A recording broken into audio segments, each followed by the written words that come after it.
ഏറ്റവും പ്രധാനം നമ്മുടെ തലച്ചോറായതുകൊണ്ട് ഏറ്റവും മേലെയല്ലേ തലച്ചോറ് പിടിപ്പിച്ച് തലച്ചോറ് കാലിൻ്റെ അടിയിലായിട്ടാണ് നമ്മളെ സൃഷ്ടിച്ചുള്ള കഥയാലോചിച്ചു നോക്കിയ. ആ തലച്ചോറിന് ഏറ്റവും പ്രാധാന്യമുള്ളത് കൊണ്ടാണ് അതിന് ചുറ്റുവട്ടം ഏറ്റവും ഉറപ്പുള്ള അസ്ഥി കൊണ്ട് അതിനെ പൊതിഞ്ഞില്ലേ. തലച്ചോറിനെ അസ്ഥി കൊണ്ട് പൊതിഞ്ഞ ഏറ്റവും ശരീരത്തിൽ ഏറ്റവും ഉറപ്പുള്ള അസ്ഥി ഏതാ? എല്ല്. അത് മനസ്സിലാക്കിയാൽ നമുക്ക് മനസ്സിലാവും മനുഷ്യൻ ഏറ്റവും പ്രധാനപ്പെട്ട എന്താ? തലച്ചോറ്. അത് കഴിഞ്ഞിട്ട് പിന്നെ അതിന് തൊട്ടു താഴെ നമ്മുടെ കാഴ്ചകളും കേൾവിയും. നമ്മുടെ കാഴ്ചകൾ ഈ പ്രപഞ്ചത്തെ നോക്കിക്കാണാൻ, ഇവിടുത്തെ കേൾവികൾ ശബ്ദങ്ങൾ കേൾക്കാൻ തൊട്ടു താഴെ കണ്ണും ചെവിയും പിടിപ്പിച്ചു തന്നില്ലേ? കണ്ണും ചെവിയും പിടിപ്പിച്ചു തന്നു. ആ കണ്ണിൽ പൊടിപടലങ്ങൾ വീഴാതിരിക്കാൻ ഒരു പുരികക്കൊടി പിടിപ്പിച്ചു തന്നില്ലേ? രണ്ടും ഒരു ചെരിച്ചു കെട്ടിയൊരു സൺഷെയ്ഡ്, പൊടി വീഴാതെ കണ്ണിൽ. പിന്നെയും താഴെ ഒരു പോള പിടിപ്പിച്ചു. ആ പോളയുടെ അറ്റത്തും അല്പരോമങ്ങൾ പിടിപ്പിച്ചു തന്നില്ലേ? ഇത്രയും പൊടിയില്ലാതെ സൂക്ഷിക്കണം. ആ കണ്ണാവട്ടെ എന്തെങ്കിലും പൊടി കയറിയിട്ടുണ്ടെങ്കിൽ നമ്മൾ ഉടൻ തന്നെ വെള്ളം ഒഴിച്ചിട്ട് കഴുകണ്ടല്ലോ, സർവീസ് സ്റ്റേഷനിൽ കൊണ്ടുപോയിട്ട് അടിക്കണ്ടല്ലോ. ആ പൊടിയെ കഴുകാൻ കണ്ണിൽ അകത്ത് തന്നെ സെൽഫ് സർവീസിംഗ് സംവിധാനം. എന്തൊരു അത്ഭുതമാണെന്ന്! പടച്ചോന്റെ കുതിർത്ത് കാണാൻ നിങ്ങൾ വേറെ എവിടെയും പോണ്ട. ഈ കണ്ണിന്റെ ഉള്ളിൽ ഒരു പൊടി പോയാൽ ആ കണ്ണീര് കൊണ്ട് അതിനെ അപ്പൊ തന്നെ കഴുകിത്തരുന്ന ഒരു അത്ഭുതമില്ലേ? ഇവിടെ പടച്ചോനെ കാണാം. ആ കണ്ണീരുണ്ടാക്കി തന്നില്ലേ? ഭക്ഷണത്തിന്റെ മണം മനസ്സിലാക്കിയിട്ട് നമ്മൾ അതിനെ തിരിച്ചറിയുന്ന മൂക്ക് വായക്ക് തൊട്ടു മേലെ പിടിപ്പിച്ചു തന്നില്ലേ? മൂക്ക് താഴെയാണെങ്കിൽ ഇത് ഈ കെട്ടതാണോ എന്ന് നമുക്ക് എങ്ങനെ മനസ്സിലാവും? മൂക്കിന്റെ അടുത്തെത്തുമ്പോ മനസ്സിലാവുമല്ലോ ഇത് പോക്കാൻ സംഭവം. ആ വായക്കകത്ത് രുചിമുകളങ്ങൾ, എരിവറിയാൻ വേറെ, പുളിയറിയാൻ വേറെ, മധുരമറിയാൻ വേറെ. ഓരോ സ്ഥലത്തും എല്ലാം ഒരു സ്ഥലത്തല്ല. ഈ നാവില് എല്ലായിടത്തും രുചി അറിയുന്ന ഒരേ രസമുകുളങ്ങളല്ല, പലയിടങ്ങളിൽ രസമുകുളങ്ങൾ. ആ രസമുകുളങ്ങളിൽ രുചി അറിയാൻ പറ്റുന്നത് മാത്രമല്ല, ആ നാവ് നിങ്ങളൊരു വടി പോലെ ആയിരുന്നുവെങ്കിൽ നമുക്ക് ഭാഷയുണ്ടാകുമായിരുന്നോ? നമുക്ക് പ്രാർത്ഥിക്കാൻ കഴിയുമായിരുന്നോ? ഈ നാവ് എങ്ങോട്ട് വളച്ചാലും വളയുന്ന വിധത്തിൽ കണ്ഠനാളത്തിൽ നിന്ന് കണ്ഠ്യവും, ആ നാവ് അണ്ണാക്ക് പറ്റിച്ചിട്ട് ചാച്ചാ ചാച്ചാഞ്ഞ താലവ്യവും, ആ നാവിന്റെ അറ്റം മൂർധാവിൽ കുത്തിയിട്ട് ടാട്ടാ ഡാട്ടാണ്ണ മൂർധന്യവും, ആ നാവിന്റെ അറ്റം പല്ലുമ്മ തൊട്ടിട്ട് താത്താ താത്താന്ന ദന്ത്യവും, ആ ചുണ്ട് പൂട്ടി തുറന്നിട്ട് പാപ്പാ ബാപ്പാമ ഓഷ്ഠ്യവും അക്ഷരങ്ങൾ ഉണ്ടാക്കിയെടുക്കാൻ ഈ നാവും ഈ ചുണ്ടും ഇങ്ങനെ സംവിധാനം ചെയ്തിട്ടില്ലായിരുന്നുവെങ്കിൽ നമുക്ക് എന്തെങ്കിലും പറയാൻ പറ്റുമോ? നമുക്ക് സ്നേഹത്തിന്റെ ഞാനിപ്പോ ഇങ്ങനെ പ്രസംഗിക്കാൻ പറ്റുമോ? ആ നാവിന്റെ ഫ്ലെക്സിബിലിറ്റി അത്ഭുതമല്ലേ?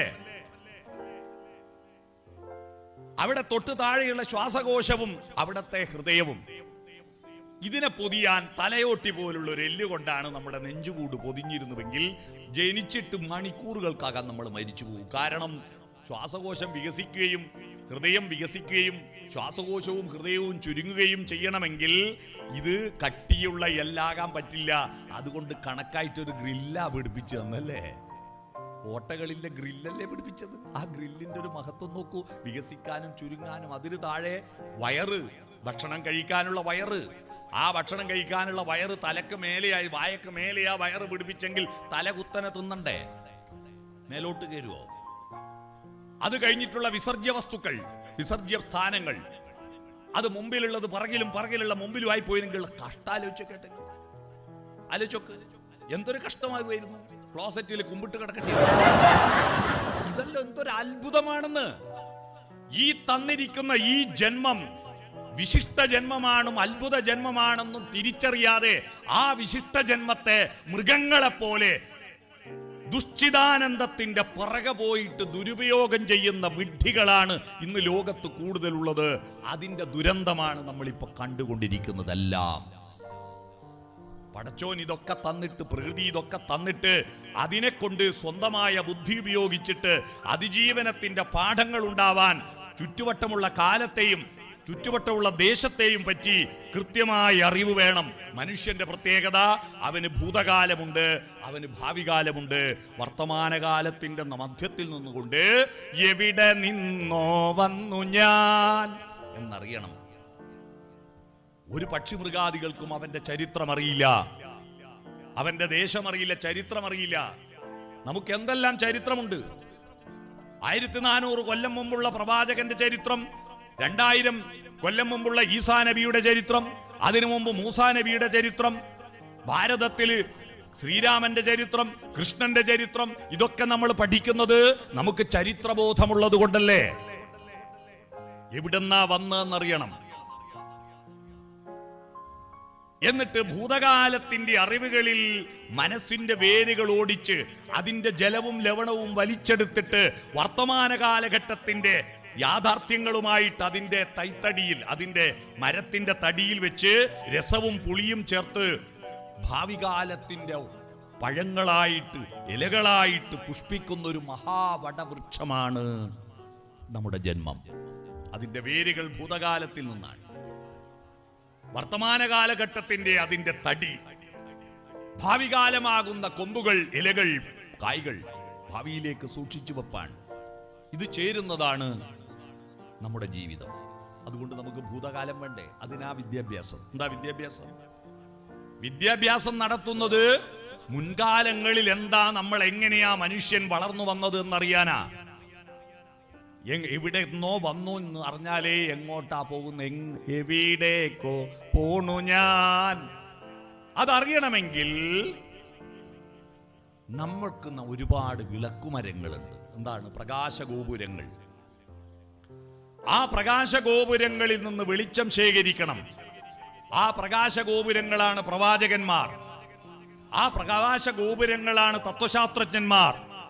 ആ പ്രകാശഗോപുരങ്ങളാണ് സ്നേഹത്തിന്റെ, അറിവിന്റെ ഉദ്ഘോഷണം നടത്തിയവർ. വിദ്യാഭ്യാസത്തിലൂടെ നമ്മൾ മുൻകാലങ്ങളിലുള്ള മനുഷ്യരെ കുറിച്ച്, ശാസ്ത്രജ്ഞരെ പറ്റി, പ്രവാചകന്മാരെ പറ്റി, ഫിലോസഫർമാരെ പറ്റി പഠിച്ചിട്ട് അതും എന്റെ ബുദ്ധിയും കൂട്ടിച്ചേർത്തിട്ട് ഭാവി കാലത്തെ രൂപപ്പെടുത്തുമ്പോഴാണ് നമ്മൾ മനുഷ്യനാവുന്നത്. സ്വന്തമായ ബുദ്ധി വളർത്തണം. വിദ്യാഭ്യാസത്തിലൂടെ നേടേണ്ട നൈപുണി മാഷക്കറിയുന്നത് മാത്രം പഠിച്ച് പരീക്ഷ എഴുതാനല്ല കുട്ടികൾ സ്കൂളിൽ പോകുന്നത്.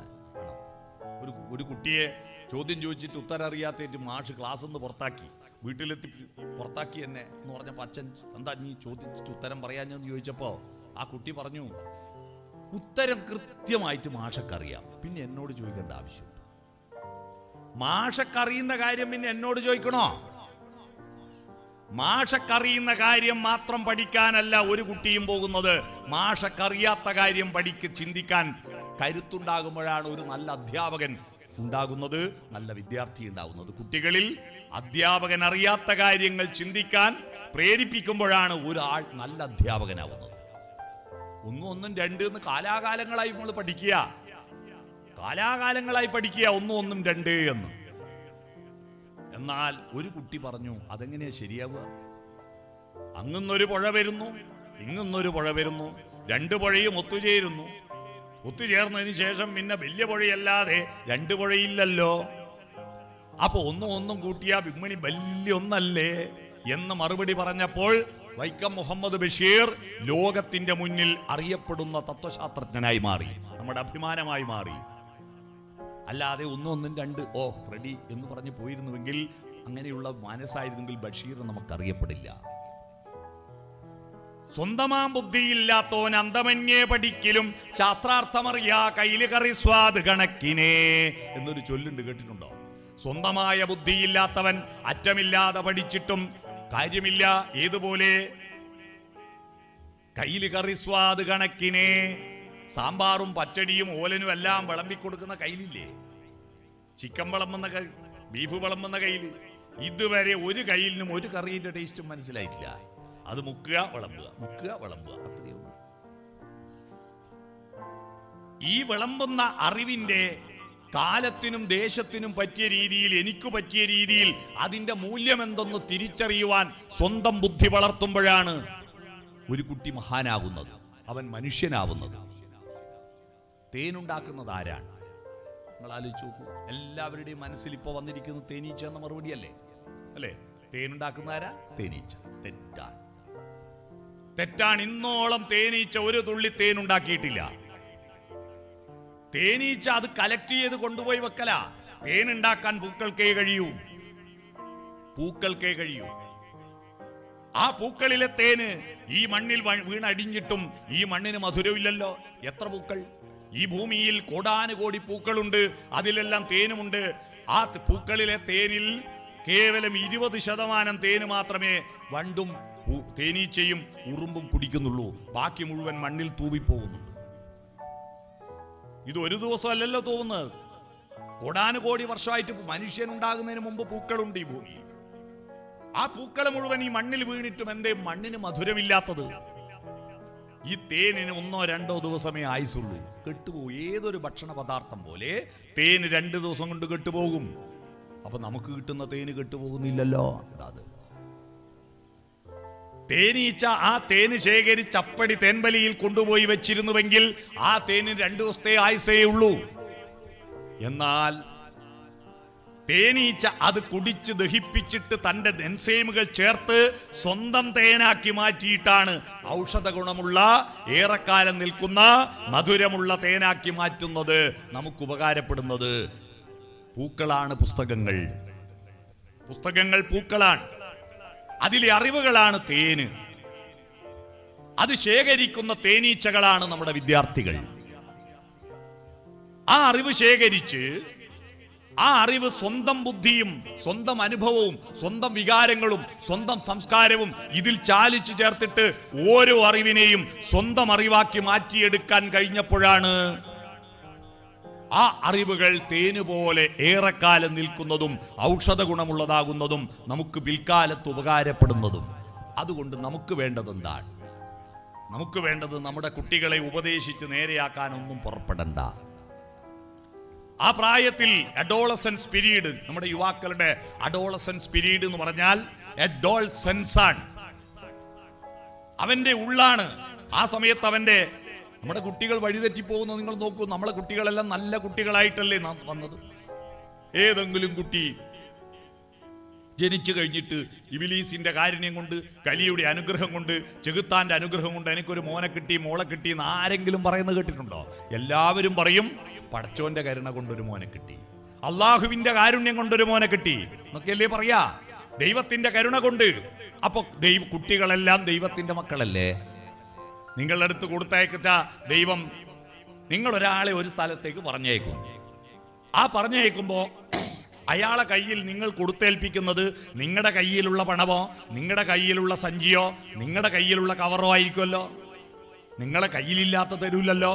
പടച്ചോൻ നമ്മുടെ അടുത്തേക്ക് കുട്ടികളെ അയക്കുമ്പോ പടച്ചോന്റെ കയ്യിലുള്ളതല്ലേ തരൂ.